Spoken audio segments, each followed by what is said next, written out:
설교단하고 너무 멀어서 여러분들 얼굴이 잘 안 보여요. 여러분들이 은혜 받는 표정을 제가 읽어야 편하게 말씀을 전할 수 있을 것 같아서 이렇게 앞까지 나왔어요. 부담돼요? 뒤로 갈까요? 저는 1990년대 중반에 서울에서 개척교회를 하고 있을 때에 제가 감리교신학대학에 들어가서 아이들하고 제자훈련을 한 적이 있었어요. 한 10몇 명 정도 아이들과 매주 한 차례씩 만나면서 제자훈련을 했었어요. 그런데 어느 날 서대문 그 정류장에서 버스를 내려서 학교를 올라가는데 우리 감리교신학대학 앞에 금화초등학교라고 하는 초등학교가 있어요. 그 초등학교 정문 맞은편 이렇게 맞은편에 집이 몇 집 있었는데 그냥 학교를 들어가다가 이렇게 쳐다보니까 어느 집에 이렇게 빨간 깃발, 흰 깃발이 꽂혀 있었어요. 뭐 하는 집인지 아세요? 무당집이에요. 그래서 제가 속으로 무당집이 있네. 아니 신학대학 앞에 겁도 없이 무당집이 있네. 이런 생각이 들었어요.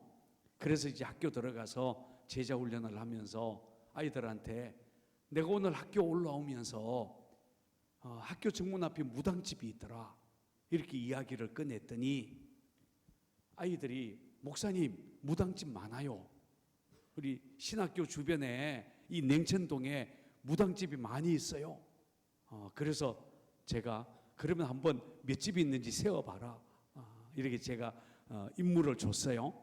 그리고 그 다음 주에 가니까 아이들이요 이 감리교 신학대학 주변을 이렇게 냉천동을 한 바퀴 돌아왔는데 무당집이 10집이 있다는 거예요. 서울에도 무당집이 많아요. 그래서 제가 그러면 다음 주에 올 때에는 다음 주까지 숙제를 하나 낼 테니까 그 무당집 10집을 다 한번 찾아다녀 봐라. 그래서 무당들을 다 한번 만나봐라 이렇게 얘기했어요. 그러면서 3가지를 좀 물어보라고 얘기했어요. 다 얘기할 필요는 없고 첫 번째 무당이 되기 전에 교회를 다닌 적이 있느냐 한번 물어봐라. 이게 첫 번째 질문. 또 두 번째, 세 번째 이렇게 3가지 질문을 가지고 무당을 만나보라고 얘기했어요. 그 다음 주에 가니까 아이들이요 무당집을 갔다 왔대요. 10집인데 10집을 다 못 가고 7집을 갔다 왔대요. 제가 궁금해서 이 첫 번째 질문 무당이 되기 전에 교회 다닌 적이 있냐 이 질문을 어떻게 대답하느냐라고 물어봤어요. 아이들이 재미있게 이야기를 하는 거예요. 처음에 무당집에 들어가는 게 자꾸 이제 쭈삣쭈삣해서 좀 들어가기가 좀 그래서 쭈삣쭈삣하다가 들어가서 인사를 하면서 자기들이 이 종교 철학을 하는 사람들인데 선배님들 만나러 왔다. 이랬더니 막 좋아하더라는 거예요. 실제로 감신에는 종교 철학과가 있어요. 종교 철학과 아이들도 같이 제자훈련을 했으니까 그러니까 후배들이 왔다고 막 반겨주더라는 거예요. 들어오라 그러고 과일 내오고 주스 내오고 이렇게 반겨주는 바람에 들어가가지고 많은 이야기를 했대요. 근데 그중에 이제 첫 번째 질문 무당이 되기 전에 교회를 다녀본 적이 있냐 이 질문에 대해서 아이들이 물어봤더니 7명을 만났는데 7명 무당 중에 7명 전부가 똑같은 대답을 하더라는 거예요. 뭐냐 하면 무당이 되기 전에 교회를 다 다녀봤대요. 그 중에 집사 출신이 한 명 있고 그 다음에 여성교회 회장 출신이 한 명 있고 무당이 되기 전에 교회를 다 다녀봤다는 거예요. 그런데 여러분 무당이 되기 전에 대부분 사람들이요 병을 알아요.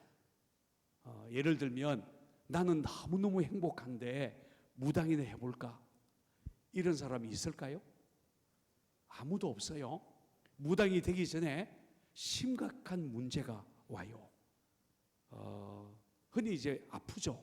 그 아픈 것을 신병 이렇게 얘기를 해요. 뭐 어떤 분은 무병 이렇게 이야기도 하는데 어쨌든 신병이라고 그러고 몸이 아픈 거예요.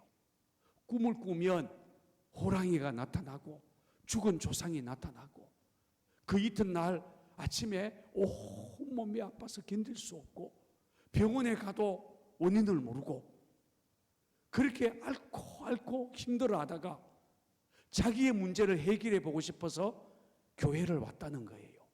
그 이 7명이 무당이 되기 전에 먼저 교회로 왔어요. 자기 병을 고쳐보려고, 자기 인생의 문제를 해결해 보려고 교회로 왔어요. 그런데 해결이 안 된 거예요. 여전히 아픈 거예요. 열심히 믿었어요. 그랬더니요 세례도 받았어요. 집사 직분도 받았어요. 열심히 하니까 여성교회 회장해라 그러는 바람에 여성교회 회장도 했어요. 그런데요 자기 문제가 해결이 안 되는 거예요. 그러다가 무당을 만났대. 무당을 만났더니 무당이 하는 얘기가 내림굿을 하면 된다 이랬다는 거예요. 그래서 내림굿을 했더니 몸이 싹 나았대. 그리고 너 무당이 됐다는 거예요. 아무 반응이 없네요. 기분 나쁘지 않아요? 여러분 제가 그 얘기를 듣고 굉장히 짜증이 났어요. 아니 몸이 아파서 이 영적으로 시달리다가 그러다가 자기의 문제를 해결받으려고 교회에 왔는데 교회에서는 해결해 주지 않고 예수 믿어도 병이 안 낫고 그리고 무당을 만나서 내림굿을 했더니 병이 싹 나았다?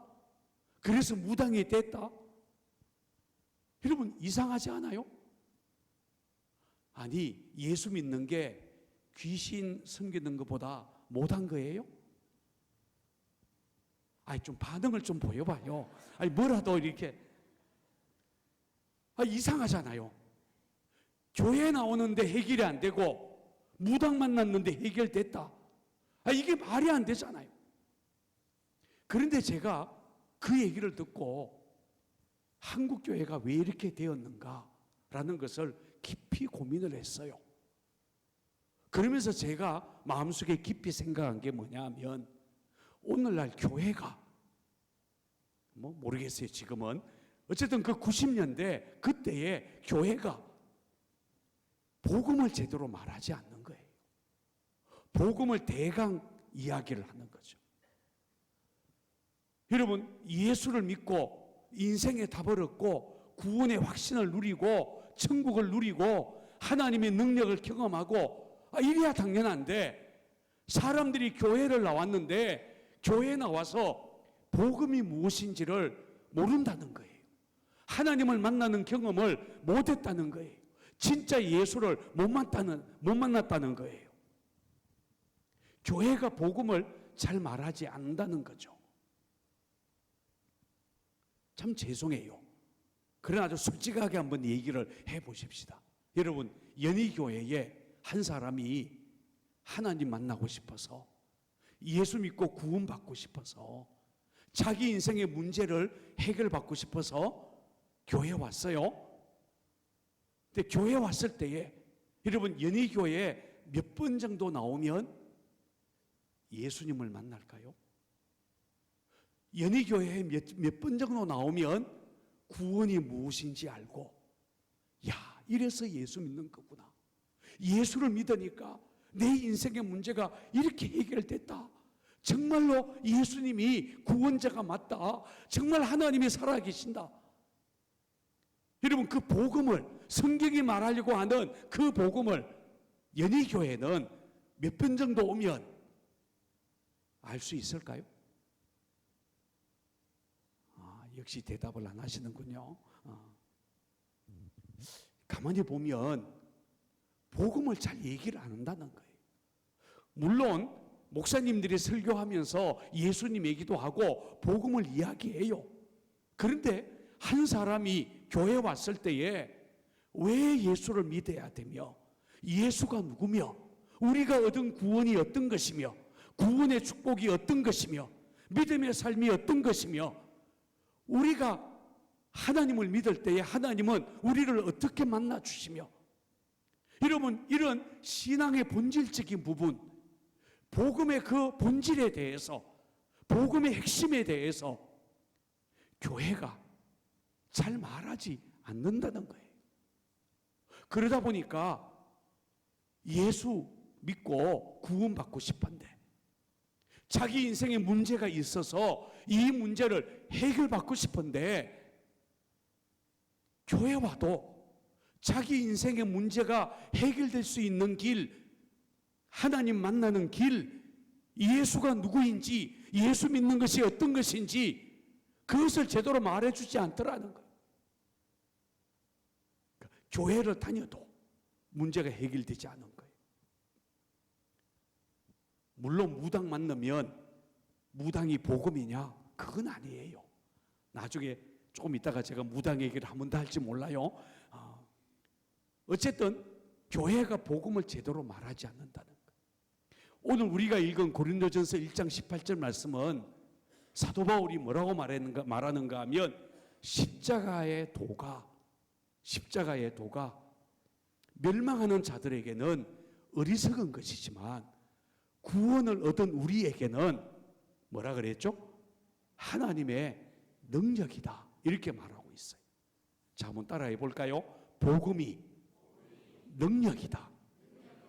예수 믿는 것이 능력이다 라는 거예요. 십자가의 도가, 십자가에 관한 진리의 말씀이, 십자가의 말씀이, 예수의 십자가의 죽음이, 예수의 부활한 사건이 우리에게는 능력이라는 거예요. 우리를 구원하는 능력이라는 거예요. 죄에서 우리를 건지는 능력이요, 어둠의 영을 이기는 능력이요, 우리 인생의 문제가 해결되는 능력이라는 거예요. 이게 복음이 능력이다라는 거예요. 여러분, 제가 언젠가 우리 원로 장로님들 모이는 모임에 가서 제가 설교를 한 적이 있었어요. 저 강원도 충청북도 문강 그 온천에서 원로 장로님들 모여가지고 집회를 하는데, 제가 강사가 되어서 강의를 한 적이 있어요. 근데 제 소개를 하면서 제가 군목 출신입니다, 제가 어느 부대에서 군목으로 있었습니다, 이렇게 제가 제 소개를 했어요. 그런데 설교를 마치고 나오니까 연세가 80이 넘은 할아버지 장로님 한 분이 막 저한테 오더니, 당신이 바로 그 부대 출신이라는 거예요. 그러면서요, 군대 얘기를 하는 거예요.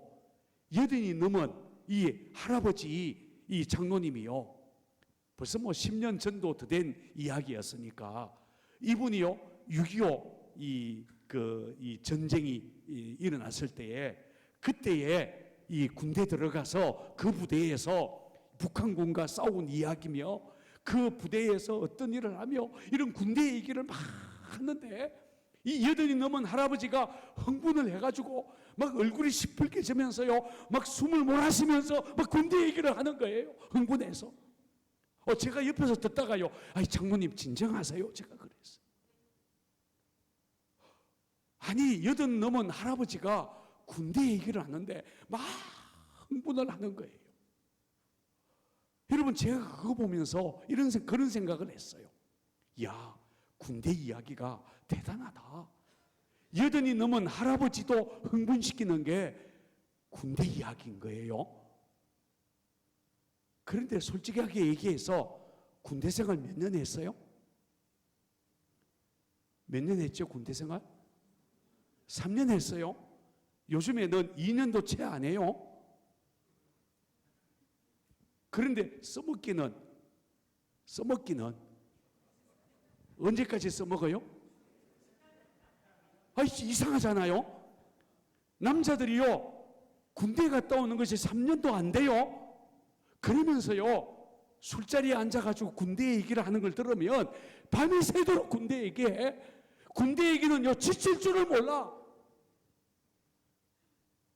여기 우리 남자분들 많은데 지금도 군대 얘기하면 힘이 나죠? 우리 원로 장로님 오늘 저녁 식사할 때에 베트남 월남 가서 전쟁하는 얘기 잠깐 하시던데 흥분이 되죠? 남자들? 그런데 다시 물어볼게요. 예수는 몇 년 믿었어요? 아니, 교회는 몇 년 다녔어요? 예수는 30년 믿었대. 30년. 예수는 40년 믿었대. 연희교회가 115년 됐으니까 60년, 70년 교회 다닌 분들이 있겠죠? 그런데 예수님 얘기를 해보십시다. 이러면 흥분해요? 아니, 군대 얘기를 하면요, 순서를 안 지켜. 서로 이야기하려고. 그런데 예수님 얘기, 신앙의 이야기를 시작하면요, 서로 미루어. 네가 문제해, 네가 문제해. 이상해요. 예수님 얘기는 흥분이 안 돼. 예수님 얘기는 할 이야기가 없어. 이상하죠. 복음이, 예수님 이야기가 예수 믿는 우리에게 군대 얘기보다도 힘이 없어요. 아니, 이상하지 않아요? 무당들이 귀신 얘기하는데 예수 믿는 우리가 하나님 이야기하는데 그 하나님 이야기가 무당들이 하는 귀신 이야기보다 힘이 없다니까요. 아니, 이상하잖아요. 여러분, 제가 부평 온 지 이제 7년 정도 됐는데 제가 부평에 와서요, 무당 한 명을 전도했어요. 그 얘기는 할 시간이 없어요. 무당을 전도한 얘기는. 여러분, 무당이 우리를 무서워해야 돼요. 무당은요, 우리를 만나면 무당은요, 벌벌벌 떨어요. 잘 몰라요? 이상하네. 예. 여러분, 복음이 능력이에요. 그런데 오늘날 예수 믿는 우리들이요, 복음이 하나도 능력이 아닌 것 같아요. 이게 뭐가 잘못되어 있는 거죠. 복음을 제대로 우리가 이야기를 나누거나 복음을 제대로 경험하지 못했다는 이야기예요. 저는 한번 여러분들과 같이 성경을 한 군데 찾아서 읽어봤으면 좋겠는데 데살로니가 전서 1장 5절 말씀을 한번 찾아봤으면 좋겠어요. 데살로니가 전서 1장 5절 말씀을 한번 찾아볼까요?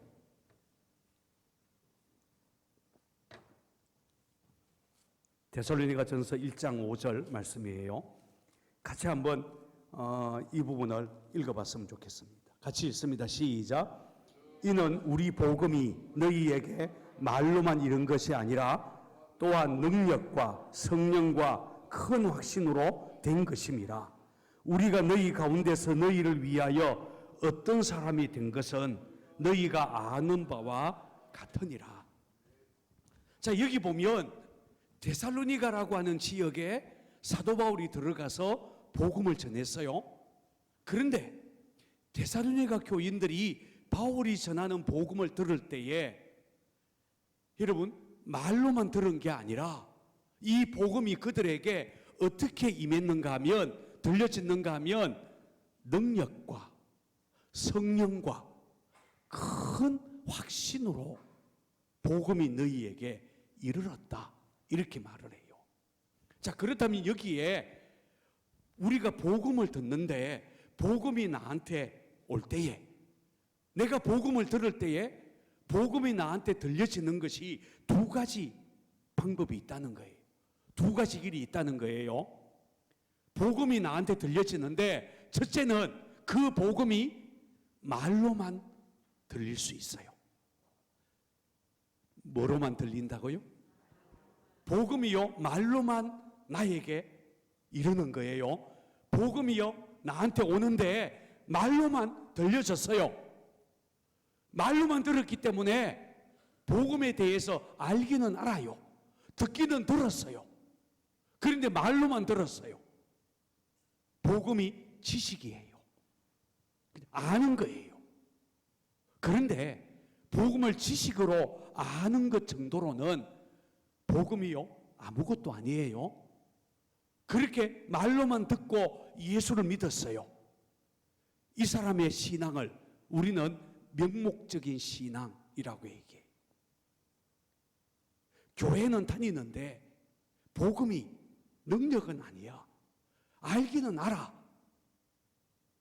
근데 복음을 들었지만 그 복음이 내 인생을 바꾸어 놓지 못했어. 알기만 알아. 교회는 다녀. 설교는 들어요. 그런데 그 복음이 나한테 아무 힘이 아니에요. 그냥 아는 거지. 그런데 우리가 복음을 듣는데 또 다른 한 방법이 있어요. 복음이 나한테 임하는데 내가 복음을 들었는데 이 복음이 어떻게 들려지는가 하면 어떻게 들려진다고요? 능력으로, 성령으로, 그 다음에요 큰 확신으로. 자, 복음이 사도 바울이 복음을 데살로니가 지역에 전했는데 데살로니가 교회 성도들이 바울이 전하는 복음을 어떻게 들었는가 하면 능력으로 들었어요. 성령으로 들었어요. 큰 확신으로 들었어요.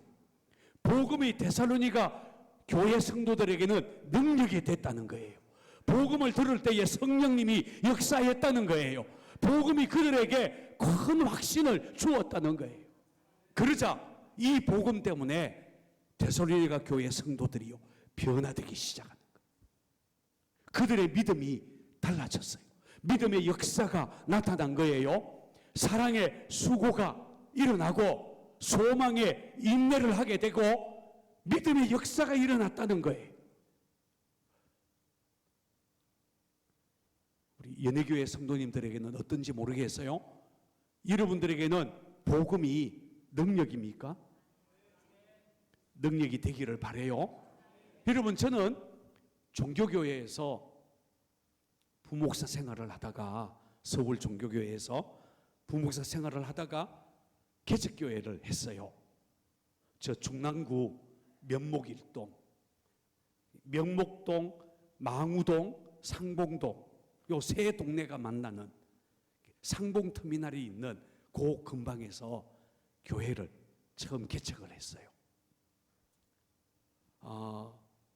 저는 제가 교회를 개척하면 제가 조금 교만했거든요.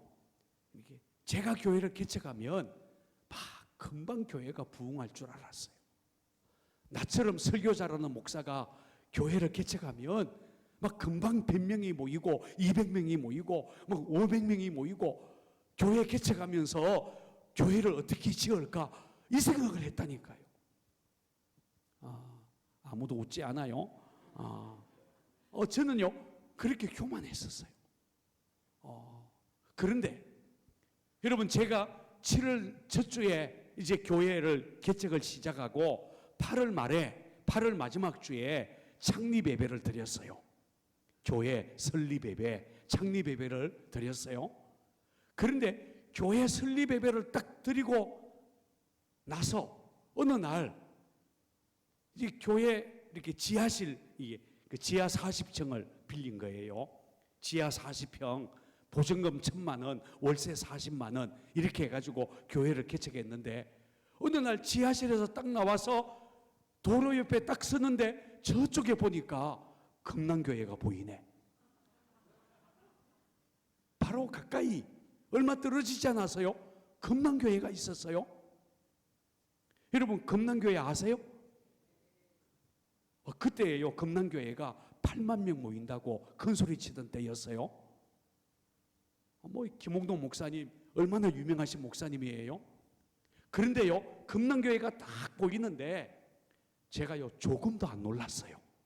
제가 어떤 생각을 했는가 하면 저 금남교회 김옥로 목사님이야 이제 지는 해고,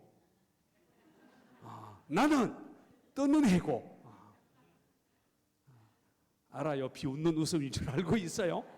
제가요 그렇게 자신만만했어요. 그렇게 개척을 한 거예요. 그런데요 한 달이 지나도 단 한 명도 안 오고, 두 달이 지났는데 한 명도 안 오고, 석 달이 지났는데도 한 명도 안 오고, 개척교회가요 안 되는 거예요. 저는요 제 욕심에는 막 교회가 금방 부흥됐으면 좋겠는데, 사람들이 알아서 와줘야 되는데, 나처럼 유명한 목사가 왔으니까 알아서 모여줘야 되는데, 글쎄 아무도 안 오잖아요. 제 마음이요 냉랭해지기 시작했어요. 힘들어지기 시작했어요. 여러분, 저는요 신학교에서 꽤 공부를 했어요. 제가 이래봐도요 본대학원을 나왔어요. 잘 모르죠? 감신에는 대학원이 몇 개가 있어요. 그 중에 제가 본대학원을 나왔어요. 본대학원은 영어, 독일어, 히브리어, 히라버 이 네 가지를요 시험을 쳐야 돼요. 생각해 봐요. 이렇게 해서 제가 본대학원에 들어갔다니까요. 제가 구약 성서 신학을 전공했어요. 그런데요 개척교회 현장에 나가니까 대학원에서 열심히 공부한 거요 아무 힘이 안 되는 거예요. 아무 힘이 안 됐어요. 여러분, 제가요 제 성격이요 죄송해요. 제가요 얼마나 성실한 사람인지 몰라요. 제 별명이요 조성실이에요. 여러분, 지하실 40평 빌려서 개척교회를 시작했는데 아무도 없는 그 지하실 교회에 저는요 아침 9시만 되면 넥타이를 메고 매일 출근을 했어요. 제가 그 정도로 성실했다고요. 그런데요 제가 성실하다, 여러분 그 성실함이요 개척교회에 아무런 힘이 아니에요. 여러분, 저는 어렸을 때에 주님을 만났어요. 성령을 체험했어요. 그리고 신학교에 온 거예요. 나는 예수 잘 믿는다고 생각했어요. 그런데 이상하죠. 내가 믿는 예수님이 개척교회 하는데 아무런 능력이 아니더라고요. 아니, 내가 개척했으면 사람들이 알아서 모여들어야지, 교회가 부흥돼야지. 그런데 안 되는 거예요. 내가 믿는 예수님이요 왜 그렇게 힘이 없는 분이신지, 개척교회 하는데 아무런 힘이 안 되는 거예요. 점점 제 마음은 메말라가기 시작했어요. 어느 날 아침에 일어나가지고 세수를 하고 머리를 감고 그리고 눈을 떴더니 세수대야가 시커먼 거예요. 왜 시커먼지 알아요? 막 머리가 빠지기 시작하는 거예요. 지금 이 머리가요 30대 머리예요. 막 머리가 빠지기 시작, 스트레스 받기 시작하는 거예요. 노력해도 애를 써도 개척교회예요 사람들이 모여들지 않았어요. 여러분, 제가 아무런 힘이 없었어요. 그 개척교회를 일으킬 능력이 저한테는 없었어요. 저는요 절망에 빠지기 시작했어요. 내가 목회를 해야 되냐, 때려치울까? 그런데 때려치우지는 못했어요. 왜냐하면 제가 굉장히 착했기 때문이에요. 아무도 모이지 않는 이 개척교회지만 그래도 내가 이 교회를 지키는 게 나를 구원하시는 주님을 위해서 내가 할 수 있는 일이다, 이렇게 착한 마음을 가지고 그저 견뎠어요. 견뎠지만 내 믿음이, 내가 믿는다고 말하는 내 믿음이 아무 능력이 없어서 안 되는 거예요. 아마 제 이야기를 들으면서 저하고 비슷한 사람이 많을 거예요. 교회는 다니는데, 교회에서는 권사인데, 교회에서는 장로인데, 그런데 내 삶에 작은 어려운 문제가 탁 닥쳐왔을 때에 그 어려운 문제 하나 해결할 힘이 없어요. 내 믿음이 아무것도 아니에요. 내가 아는 예수님이 아무런 힘이 없어요. 여러분, 저는 목사였지만 개척교회를 시작하면서 제 능력의 한계, 여러분, 제 인간적인 어떤 노력의 한계 앞에서 무너지기 시작했어요. 아무 힘이 없는 거예요. 그렇게 1년 반을 보냈어요. 그러다가 1년 반이 되었을 때쯤 중랑지방에서 목회 세미나, 신년 목회 세미나를 했어요. 어디서 했는가 하면 도고온천에서 했어요. 그래서 도고온천에 목회 세미나에 참석하기 위해서 제가 교회 이 스타렉스 봉고차를 끌고 도고온천으로 갔어요. 그냥 가지 않고 이제 제가 운전해서 가면서 들으려고 설교 테이프, 그때는 설교 테이프였어요. CD도 잘 안 나올 때였어요. 설교 테이프를 들으려고 운전하면서 들으려고 설교 테이프 여러 개를 옆에 싣고, 그리고는 이제 설교를 들으면서 운전해서 도고온천으로 갔어요. 천안 가까이 갔을 때에 제가 설교 테이프를 바꾸게 되었어요. 제가 바꾼 설교 테이프가 어느 목사님이 마태복음 16장 16절 말씀을 가지고 설교하는 그런 설교였어요. 여러분, 마태복음 16장 16절 말씀이 뭔지 아시죠? 아니, 아시잖아요. 마태복음 16장 16절 베드로의 신앙 고백 뭐죠? 주는 그리스도시요 살아계신 하나님의 아들이시니이다. 뭐 우리가 잘 아는 그 말씀을 본문으로 해서 설교를 했어요. 주제가 뭐냐 하면 예수님은 그리스도이시다. 이 주제를 가지고 설교하는 거예요. 여러분, 저는 그 본문을 너무 잘 알고 저도 그 본문을 가지고 예수님이 그리스도다 이렇게 설교를 하고 했었어요. 그런데 제가 그 설교를 들으면서 이제 운전을 하는 거예요. 천안 가까이 다가갔어요. 근데 이 목사님의 설교가 이런 내용이에요. 예수님은 그리스도시다. 그리스도라는 말은 구원자라는 말이다. 히브리어로는 메시아라는 거고 헬라어로 그리스도라고 얘기하고 우리말로 하면 구원자라는 말이다. 그러니 예수님은 구원자다. 그걸 다르게 말하면 예수님은 우리 인생 모든 문제의 해답이시다. 이제 그 설교를 하는 거예요. 첫 번째, 예수님이 왜 그리스도냐? 예수님이 우리를 대신해서 십자가에서 죽으셨기 때문이다. 예수님은 십자가에서 우리의 죄를 대신해서 죽으셨다. 죄만이 아니라 우리의 질병과 우리의 고통도 다 담당하셔서 십자가에서 우리 대신 죽으셨다. 그 결과 예수님은 죽고 우리는 살아났다. 예수님이 우리의 질병을 해결했다. 그래서 우리는 나음을 받게 되었다. 그래서 예수님을 그리스도라고 얘기한다. 맞지요? 아멘이지? 아멘. 맞아요. 맞아요. 두 번째, 예수님이 그리스도인 이유. 두 번째, 예수님은 부활하셨다. 예수님은 부활하셨기 때문에 그리스도이시다. 예수님이 부활하셨다는 것은 단순히 죽었다가 살아났다 이 말이 아니다. 예수님은 죽었다가 살아나시고 지금도 살아계신다. 지금도 하나님 보좌 우편에서 이 세상을 통치하고 계시고 교회의 머리가 되신다. 그분은 지금도 살아계신다. 이렇게 설교하는 거예요. 그래서 예수님은 그리스도시다. 그런데 여러분, 지금 이 목사님이 설교 테이프에서 지금도 예수님은 살아계신다 이 말씀을 하는데 제 느낌을 말하자면 이런 거예요.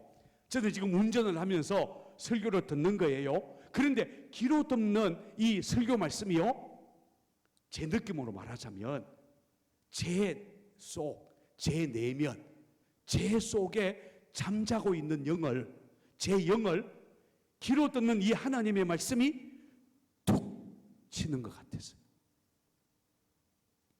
말하자면 운전대를 붙들고 지금 설교를 들으면서 운전하다가 예수님은 지금도 살아계신다, 이 말씀을 딱 듣는 순간에 나도 모르게 내 안에서요, 내 영이 꿍 들어가기 시작했어요. 제 안에서 제 영이 그 말씀에 나도 모르게 꿍 들어간 거예요. 갑자기요, 그렇지, 주님이 살아계시지, 그분이 교회의 머리시지, 그분이 지금도 교회를 다스리시고 세상을 통치하시고 계시고 그분이 우리 교회의 머리시지. 그런데 나는 왜 안 되냐? 갑자기요, 이 말씀이 제 영을 툭 건드렸는데 제 속에서요, 그 말씀에 반응하면서 제 영이 요동을 치기 시작했어요. 제 존재 밑바닥이 막 흔들리기 시작했어요. 나도 모르는 사이에 제 속에서요, 제 안에서 눈물이 확 쏟아지기 시작한 거예요. 이거는요, 말로 표현이 안 돼요. 눈물이요, 눈에서 흐르는 게 아니라 제 속에서 터져 나오듯이, 제 영, 제 내면 깊은 곳에서 울음이 터져 나오듯이 그냥 눈물이요, 쏟아지기 시작. 예수님이 그리스도신데, 그분이 지금도 살아계시는데 막 제 영이요, 그 말씀에 대해서 막 반응을 하기 시작하는 거예요. 근데 이 막 눈물이 흐르는데 눈물을 닦으면서 운전하면서 더군다나 안경 쓰고 이게 잘 안 되는 거예요. 그래서요, 차를 길 옆에 세웠어요. 차를 길 옆에 세워놓고 그리고는 운전대를 붙들고 그냥 엉엉엉 울기 시작했어요.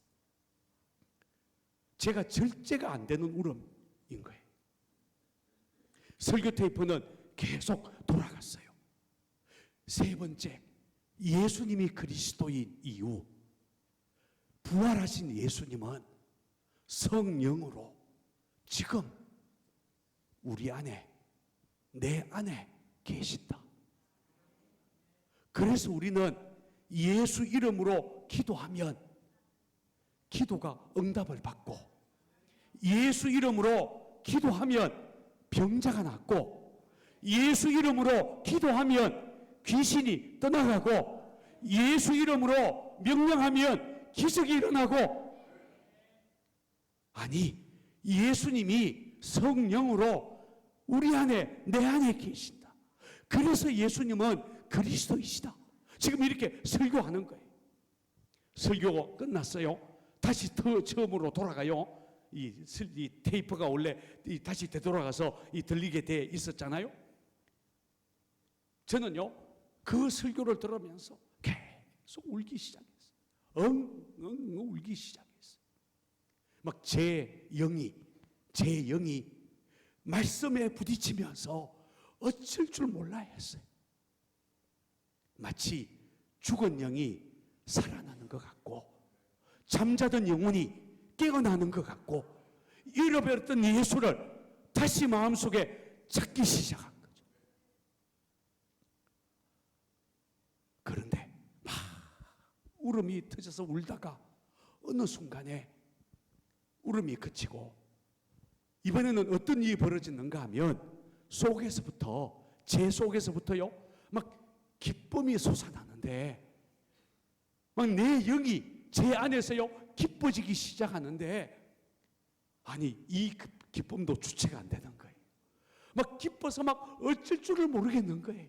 조금 전까지 막 통곡하고 울던 제가 막 이번에는요 기뻐서 제 영이 기뻐하는데, 제 속에서요 기쁨이 솟아나는데, 옛날에 이 복음성가 내게 강 같은 평화, 내게 샘 솟는 기쁨, 뭐 이런 찬양이 있었잖아요. 마치요 내 속에서 샘물이 터져 나오듯이, 기쁨이 속에서 막 터져 나오는데 기뻐서요. 제가 막 어쩔 줄을 모르는 거예요. 와, 예수님이요 살아계시고 지금 내 안에 계시고 나와 함께 계시는데 이 기쁨이요 막 어쩔 줄을 모르겠는 거예요. 그런데 그 일이 여러분 92년 지금으로부터 거의 30년 가까이 돼가나요? 92년 12월 첫째 주에 있었는데 그 92년도에 있었던 제 안에서 솟아나던 이 기쁨이요 지금도 있어요. 지금도 제 안에 여전히 있어요. 그때는요 막 행복해지기 시작하는데 개척교회 목사 교인이 많고 적고 아무 상관없이 내가 예수님을 만나고 예수님을 이야기하고 예수님을 설교할 수 있다 이것 때문에요 제 영이 깊어서 막 어쩔 줄을 모르겠는 거예요. 문제는요 목회 세미나를 마쳤어요. 목회 세미나 때에는 뭐였는지 하나도 기억이 안 나요. 그 다음 주에요 이제 교회로 돌아와서 그 다음 주일날 설교를 해야 되는데 설교 주제 설교 제목을 이렇게 적었어요. 내가 만난 그리스도. 본문 마태복음 16장 16절. 제가요 이렇게 제목과 본문을 정하고 토요일 날 제가 집에 앉아서 내일 주일날 할 설교를 쓰기 시작하는 거예요. 그때는 컴퓨터가 발달 안 했을 때예요. 그 노트에다가 설교를 쓰는 거예요. 설교문을 써내려가는데 며칠 전에 제 안에서 막 이렇게 솟아났던 기쁨이요 토요일 날 설교문을 썼는데 막 다시 제 영에 막 흥분을 하고 제 마음이 기뻐지기 시작하는 거예요. 설교문을 쓰다가 너무 기뻐가지고 벌떡 자리에서 일어서서요 집안 한 바퀴 돌고 마음을 진정시키고 그리고 다시 또 앉아서요 또 설교문을 계속 써내려가. 설교문을 써내려가다가 너무 기뻐가지고 다시 벌떡 일어나가지고 또 한 바퀴 돌다가 만약에 그날 누군가가 저를요 툭 건드리기만 해도 제 입에서 예수 막 이렇게 나올 판이에요. 그 이튿날에 설교문을 쓰고 그리고 그 다음 주일날 그 작은 개척교회에서 내가 만난 예수님을 설교하는데 여러분 지금도 기억이 나요. 성령님이 임하시는 예배, 성령님이 임하시는 예배가 이런 예배겠구나 이런 생각이 들도록 그 작은 교회 안에 성령님이요 가득 채운 거예요. 교인들의 눈빛이 달라지기 시작했어요. 몇몇 모이지 않는 그 교인들의 표정이요 달라지기 시작한. 그리고 난 다음에요 제가 예수에게 미치기 시작한 거예요. 물론 곧 이 예수님에게 미친 것이 전도에 미치기 시작했어요. 제가 전도 이야기는 이번 부흥회 때 많이 할 수가 없어요. 그리고 거의 한 3년 정도를 그야말로 예수, 전도 여기에 미쳐서 3년 정도를 정신 못 차리고 전도만 했었어요. 전도에 미쳤다는 말이 무슨 말인지 모르죠? 진짜 미쳤어요.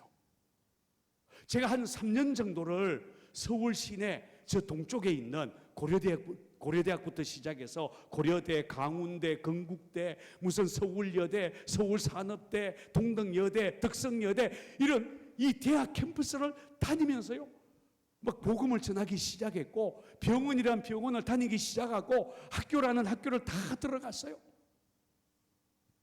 제정신이 아니었다니까요.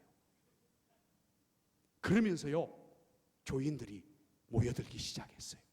한 3년 정도 막 이렇게 전도하다가 어느 날 우리 교인들이 몇 명이 모이는가라는 것을 제가 처음으로 세어봤어요. 제가 세어본 날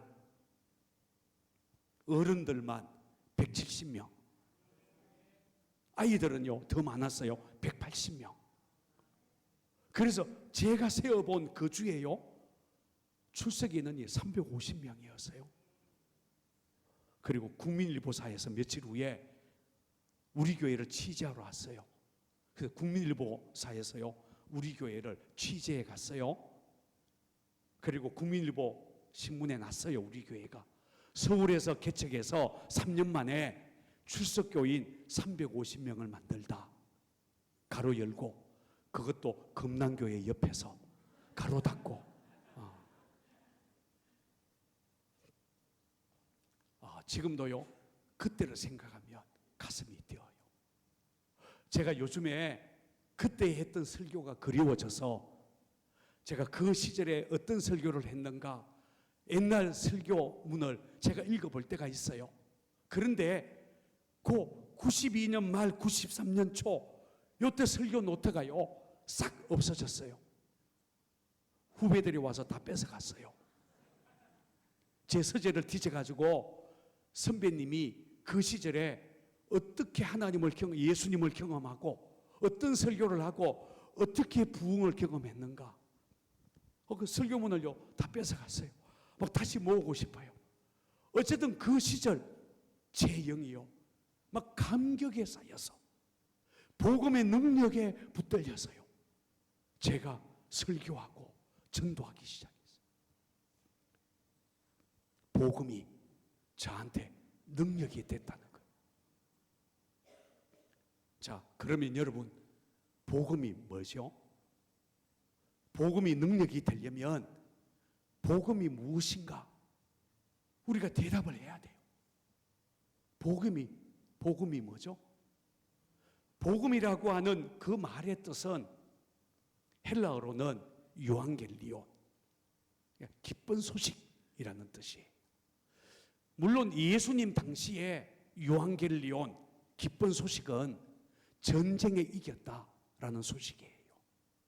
그 당시에는 전쟁에 이겼다, 로마 시대에 전쟁에 이겼다라는 것이 그 당시 사람들에게는 가장 기쁜 소식이에요. 왜냐하면 반대로 생각해서, 거꾸로 생각해서 전쟁에 지면 어떻게 되죠? 전쟁에 지면요 죽는 거예요. 전쟁에 지면 다 빼앗기는 거예요. 적군이 쳐들어와서 돈을 다 빼앗아갈 거고, 돈만 빼앗아가요? 아들, 딸 다 빼앗아가서 노예로 삼을 거고, 자기도 포로로 끌려갈 수 있고, 차라리 죽는 게 낫지. 여러분, 전쟁에 진다는 것은 비참해지는 거예요. 그러니까 그 시절에는 전쟁에 이겼다라고 하는 이것이요 유앙겔리온이었어요. 그런데 예수님은 전쟁에 이겼다고 소리치는 사람들에게 전쟁에 이긴 것보다 훨씬 더 기쁜 소식, 진짜 기쁜 소식, 유앙겔리온, 복음에 대해서 이야기를 했어요.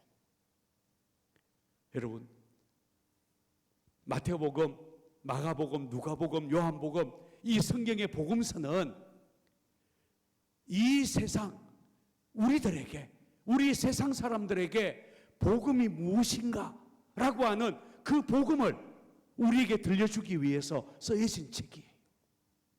여러분, 마태복음의 저자 마태는, 마가복음의 저자 마가는, 누가복음을 기록한 누가는, 요한복음을 쓴 요한은 제 마음속에 있었던 그 복음, 그 기쁨의 마음을 가지고 여러분들, 내가 만난 이 복음을, 내 마음에 있는 이 복음을, 하나님이 우리에게 주신 이 복음을 들어보세요. 이러고는 이 복음이 무엇인지를 말하는 책이 복음서예요. 여러분, 누가복음에 보면 누가는 이렇게 기록을 해요. 예수님이 이 땅에 태어나는 그날, 들에서 양을 치던 목자들에게 하늘의 천사들이 나타나서, 하늘의 천사들이 목자들에게 이렇게 이야기를 해요. 보라, 내가 너희에게 온 세상에 미칠 큰 기쁨의 좋은 소식을 전하노라. 큰 기쁨의 좋은 소식 뭐예요? 복음, 유앙겔리온, 그것을 전하노라. 그러면서 천사가 말하기를 너희를 위하여 구주가 나셨으니 곧 그리스도 주시니라. 너희가 가서 강보에 쌓여 구유에 누인 아기를 보리니 이것이 너희에게 표적이니라. 여러분, 하늘의 천사들은 이 땅에 예수님이 오신 그것을 뭐라고 말을 했다고요? 복음이다. 큰 기쁨의 좋은 소식. 온 백성, 온 세상 모든 사람들이 들어야 될 복음. 예수님이 오셨다는 것. 예수, 그리스도로 예수님이 오셨다는 것. 이게 복음이다. 여러분, 성경은 이 이야기를 시작하는 것이 복음서예요. 예수님에 관한 이야기, 그분이 행한 행적, 특별히 그분의 십자가의 죽음, 그분의 부활, 여러분 그분의 성천, 그분의 재림, 여러분 예수님 그분이 바로 복음이라는 거예요. 아멘 좀 해요. 뭐가 복음이라고요? 예수님이 복음이라. 여러분, 왜 예수님이 복음일까요? 왜 우리 인생들이 들어야 될 기쁜 소식이 한두 가지겠어요? 왜 예수님이 우리에게 복음일까라는 거예요. 여러분, 세상 사람들은 예수님이 복음인 줄 몰라요. 저는 복음학교라고 하는 것을 경험했어요. 혹시 여러분 들어봤는지 모르겠어요. 순회선교단이라는 선교단체에서 그 김용희 선교사님이라는 분이 복음학교라는 것을 했어요. 지금은 김용희 선교사님이 나이가 많이 들어서 다른 분한테 넘겨줬어요. 그러나 어쨌든 저는 이제 복음학교라는 것을 경험했어요.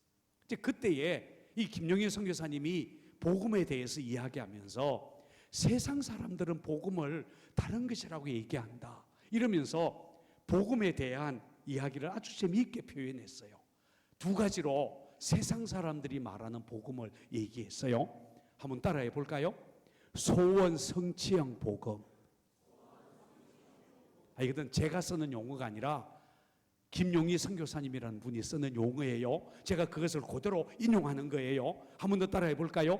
소원 성취형 복음. 사람들은 뭐라고 생각하는가 하면 자기 소원을 성취할 수 있으면 그걸 뭐라고 생각한다고요? 복음이라고 생각. 그래서요, 매년 1월 1일만 되면 저 동해안 정동진에는 수십만 명의 사람들이 모여요. 혹시 갔다 오셨어요? 정동진에 왜 가요? 왜 가요? 새해 소원 빌러 가요. 누구한테요? 누구한테요? 아침에 떠오르는 태양을 보려고. 그 태양이 어제도 떠올랐고 내일도 떠오를 텐데 소원 빌러 가요. 사람들이 절에 왜 가죠? 절에 등이 걸려 있는데 혹시 여러분 그 등을 한번 쳐다봤어요? 뭐라고 적혀 있어요? 소원 성취. 돈 많이 내면요 대웅전 가까이에 붙여줘요. 돈 적게 내면 저 앞에다가 붙여줘요. 저 멀리 떨어진 곳에. 소원 성취예요.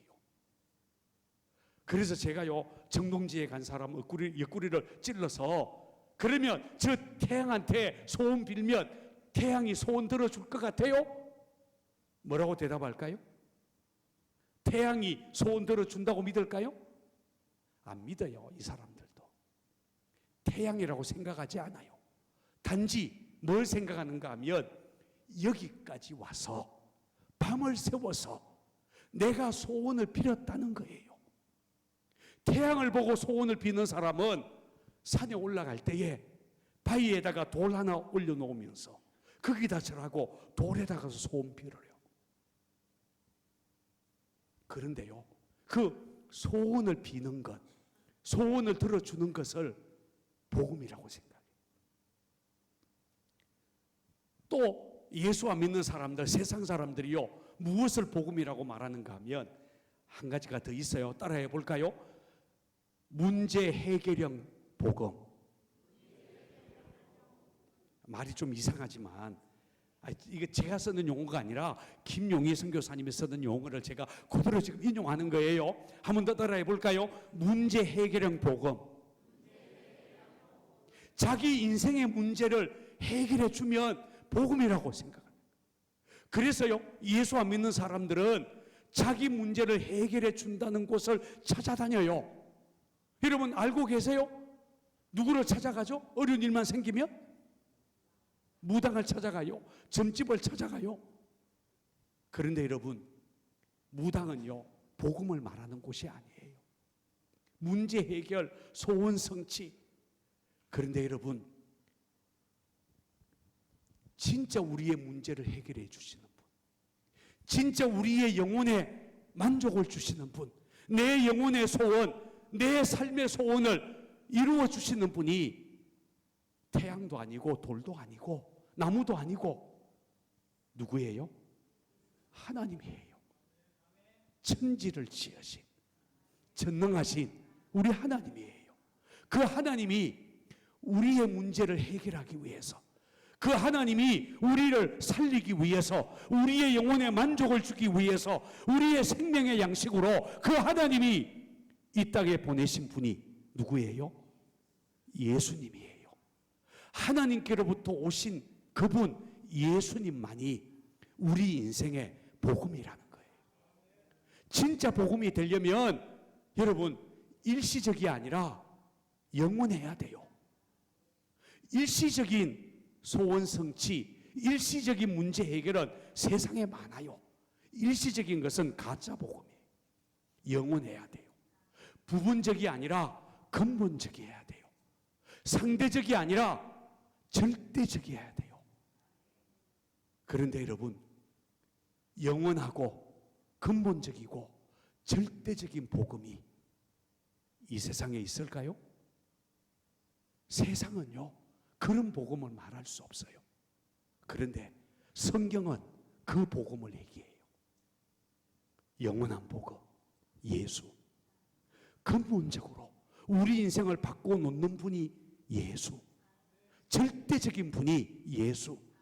그래서 정말 예수를 만나게 되면 사람들은요, 예수님 한 분으로 충분해요. 오직 예수. 이렇게 말하게 돼요. 예수님을 능력으로 만나면 예수, 그분이 전부입니다. 이렇게 고백을 하게 돼요. 여러분들은 그렇게 고백할 수 있나요? 한번 따라해 볼까요? 예수님이 전부입니다. 한 번 더 따라 하십시다. 예수님 한 분이면 충분합니다. 진짜 그렇습니까? 여러분, 제가 막 개척교회 할 때에 제가 9시 반까지 설교할게요. 괜찮겠죠? 마치라고 자꾸 눈치를 주는데, 제가 개척교회 할 때에 강효신 씨라고 하는 분이 우리 교회에 나오기 시작했어요. 근데 이분이 예수를 믿게 된 것이 참 재미있어요. 원래 이분은요, 독실한 불교 신자였어요. 직업이 뭐냐 하면 페인터 기술자예요. 돈 많이 벌었어요. 그 부인도 똑같은 기술자예요. 그런데 어느 날 아침에 일어났는데 머리가 깨질 듯이 아팠대요. 그래서 일하러 못 가고 병원에 갔어요. 의사한테 진찰을 받았는데 의사가 이게 원인을 잘 알 수가 없다고 CT 촬영을 해보자고 그랬어요. 뇌압을 재겠다는 거예요. 아무 이상 없어요. 그러면서 처방전을 써주면서 MRI 촬영을 해보자고 얘기했어요. 그래서 처방전을 써줘서 일단 약을 받아가지고 왔어요. 근데 그 약을 먹으면 머리 아픈 것이 조금 이렇게 나아요. 약기운만 떨어지면 다시 아픈 거예요. 근본적으로 치료가 되는 게 아니에요. MRI 촬영을 하고 결과를 봤더니 아무 이상이 없어요. 의사는 아무 이상이 없으니까 신경성이다 이렇게 얘기했어요. 신경성이다 이 말은 의사가 모르겠다 이 말이에요. 죄송해요. 우리 의사분 혹시 계시면 그러다가 이분이요 독실한 불교 신자였으니까 절에 갔어요. 법회에 참석했어요. 평상시 자기가 존경하던 스님에게 상담을 요청했어요. 그러자 스님이 웃으면서 누구를 소개시켜 줬는가 하면 무당을 소개시켜 줬어요. 여러분, 스님하고 무당은 친해요? 원래 불교는 능력을 말하는 종교가 아니에요.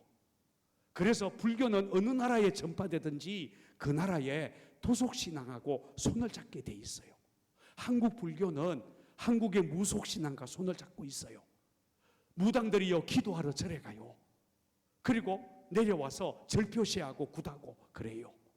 어쨌든 무당을 소개시켜 줬어요. 그리고 이분이요 무당한테 갔어요. 무당이요 간단하게 답을 줬어요. 굿하면 낫는다. 정확하게 답을 줬어요. 굿을 했어요. 나았겠어요? 안 나았겠어요? 예? 죄송해요. 나았어요. 굿하면 나아요. 이분이요 기분이 좋았어요. 의사도 못 고치는 거 굿했더니 싹 나았다는 거예요. 기쁘게 집에 돌아왔어요. 근데 몇 달 후가 되었는데 또 아팠어요. 어떻게 했을까요? 또 무당 찾아갔어요. 굿했어요. 나았을까요? 안 나았을까요? 낫는다니까요. 글쎄 나았어요. 그런데 무당을 찾아가면 약점이 하나 있어요. 뭐냐 하면 굿은 하면 할수록 단가가 올라가요. 처음에는 50만 원, 70만 원, 100만 원, 200만 원, 500만 원, 1000만 원, 5천만 원, 1억, 5억, 10억 이렇게 되는 거예요.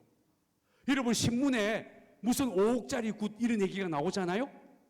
그 사람은 이미 수십 차례 굿을 했다는 거예요. 여러분 굿은 복음이 아니에요. 무당은 우리에게 복음을 말하는 게 아니에요. 굿을 하면 병은 나을 수 있지만 굿하다가 자기만 망하는 게 아니라 집안이요 다 망하는 거예요. 여러분 이 사람이요 아프니까 계속 굿을 했는데 하면 할수록 돈을 많이 갖다 줘야 되는 거예요. 어느 날 또 아팠어요. 그런데 돈이 없네. 돈이 있어야 가는데 그러니까요 그냥 머리 싸매고 들어 누웠어요. 그런데 이분 앞집이 우리 교회 집사님이 살고 있었어요. 앞집 아저씨가 아프다 그러니까 바카스 한 박스 사가지고 병문안을 갔어요. 아저씨 많이 아프세요? 그러는데 이 아저씨가 굿한 얘기를 들려줬어요. 그러면서 우리 교회 집사한테 돈 좀 빌려달라. 800만 원이 있어야 굿할 수 있다. 지금까지 하다가 드디어 800만 원까지 값이 올라간 거예요. 그런데 이 집사님이요 돈은 안 빌려주고 이렇게 얘기했대요. 아저씨 저는 무당보다도 더 용한 목사님을 알고 있어요. 무당보다도 더 용한 목사님을 알고 있다. 그리고 그 이튿날 저를 찾아왔어요. 제가 졸지에 무당보다 더 용한 목사가 됐어요.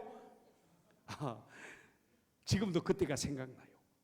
이 아저씨가 사무실 문을 열고 교회 사무실 문을 열고 오면서 하는 첫 마디가 뭐냐 하면 목사님 저 돈 없어요. 첫 마디가 돈 안 가지고 왔대. 그런데 오늘 목사님이 나를 고쳐주면 제가 그냥 있겠습니까? 보답을 하지요.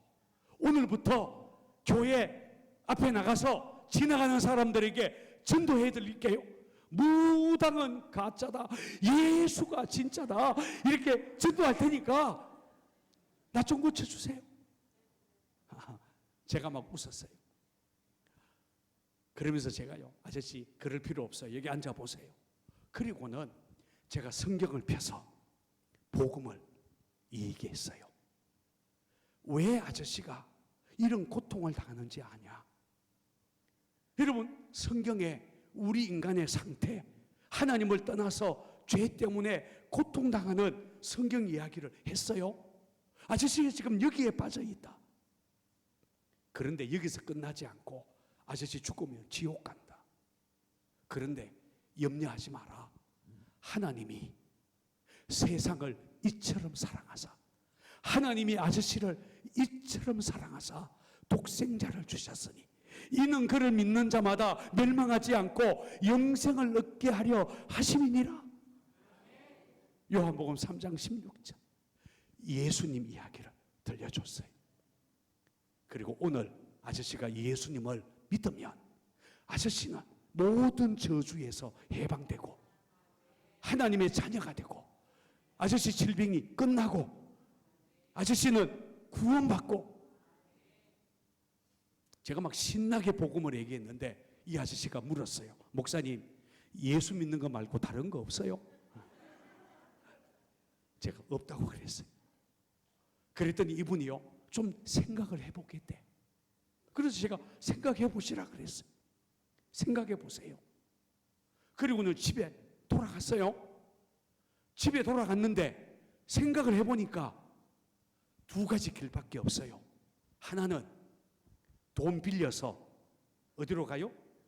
무당집에 가서 굿하든지, 또 돈 빚내서 가든지, 그래서 자기도 망하고 자기 집안도 망하든지.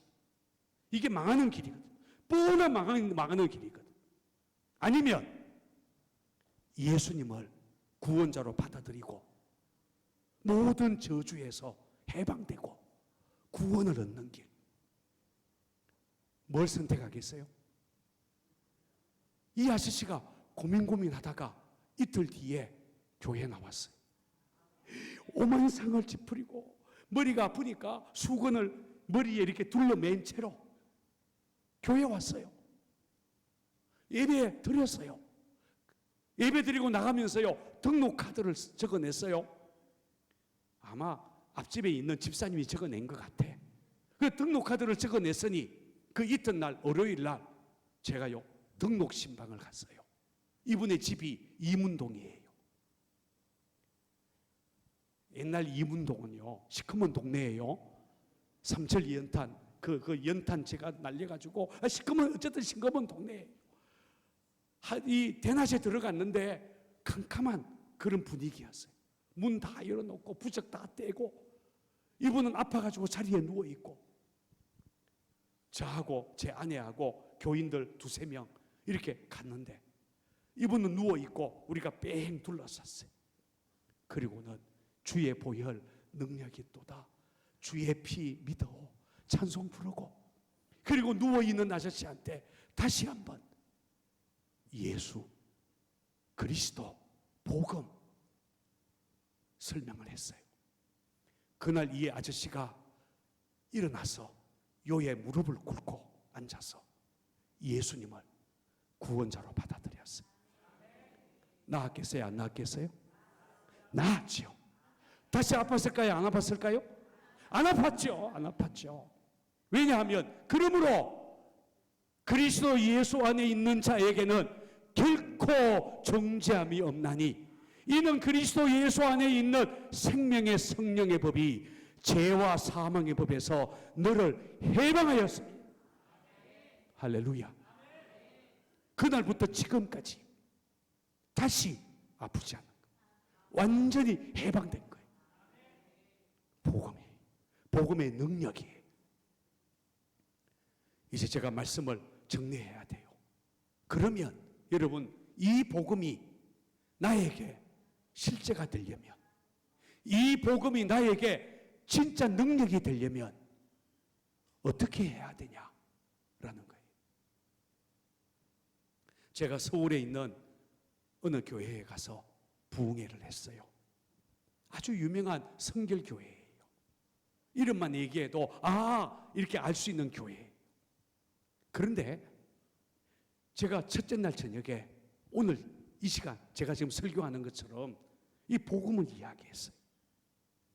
그러고 난 다음에 마지막으로 제가 콜링을 했어요. 콜링. 정말 복음이 능력이 되기를 원하냐? 복음이 당신들에게 실제가 되기 원하냐? 그러면서 제가요, 영접하는 자, 곧 그 이름을 믿는 자들에게는 하나님의 자녀가 되는 권세를 주셨으니 영접에 대한 이야기를 꺼냈어요. 영접은 예수님을 내 삶의 주인으로 내 마음을 열고 내 안에 예수님을 받아들이는 거다.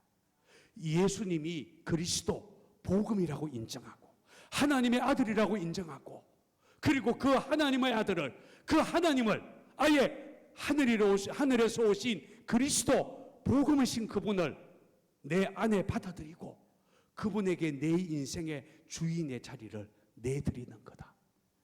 이게 영접이다. 영접할 사람 일어나라, 이렇게 제가 콜링을 했어요. 그랬더니 그날 저녁에 수백 명이 모였었는데 막 일어났어요. 찬양대에서도 일어나고, 그리고 막 사람들이 쭉쭉 일어나기 시작했어요. 그런데 문제가 생겼어요.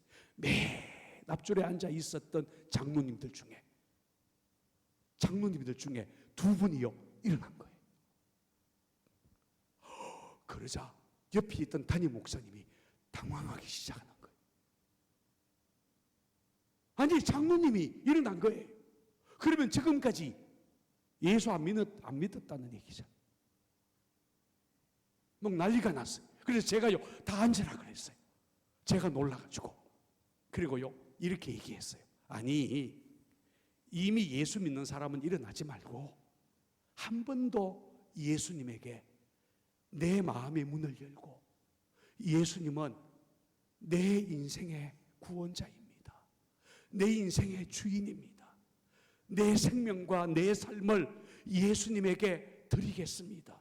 주인으로 삼고 드리겠습니다. 이러는 사람만 일어나라. 다시 일어나기 시작해요. 그런데 이 장로님 두 분이요 또 일어난 거예요. 여러분, 구원은 받았다고 치고 넘어가자 이렇게 말할 수 없잖아요. 수십 년 교회 다녔지만 당신이 60년 교회 다녔으니까 구원받았다고 치고 그리고 이제 우리 다른 얘기 하십시다. 이럴 수는 없잖아요. 당신이 장로님이니까 구원받았다고 치고 우리 다른 얘기 하십시다. 이럴 수는 없잖아요.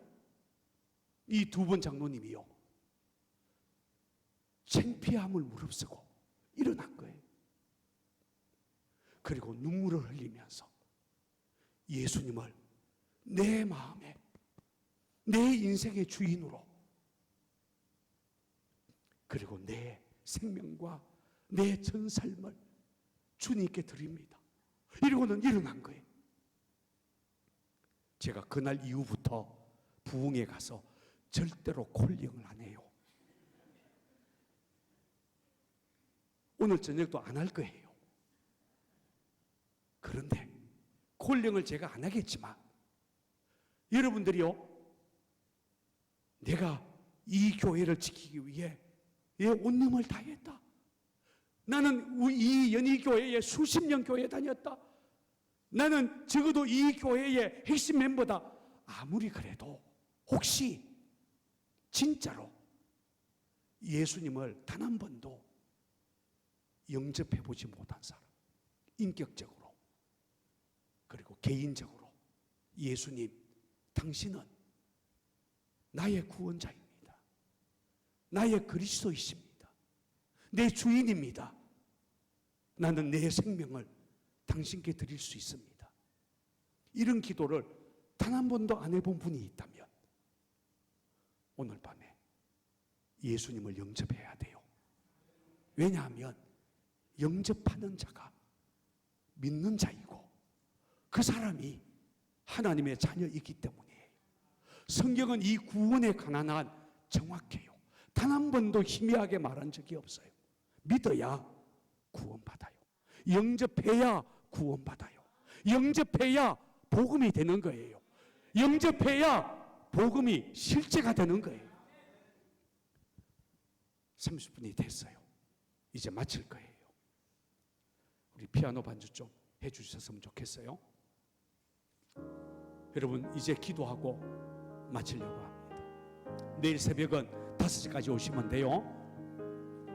여러분, 저는 오늘 복음에 대한 이야기를 나누었어요. 조금만 조용히 좀 쳐주세요. 예.